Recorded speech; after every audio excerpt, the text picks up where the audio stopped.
কবি বন্দনা মহন্তৰ কবিতা কেঁচা সূতাৰ দৰদাম।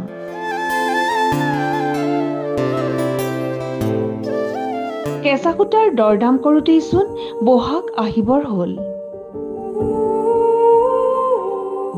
যোৱাবাৰ তই দিয়া পকোৱা সূতামুঠি লুকুৱাই থওঁতে বাকচত মলঙি গ'ল।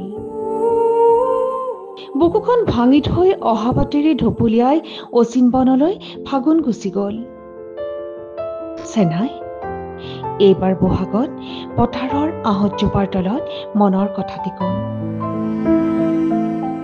সেউজীয়া পাহাৰটো বগাই কপৌ ফুল আনোতে বুকুত আঁচোৰ লাগিব চাবি।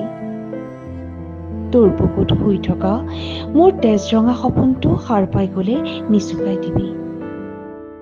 জৰ্জৰকৈ সৰি পৰা মোৰ চকু পানীবোৰ কিমান সামৰিম?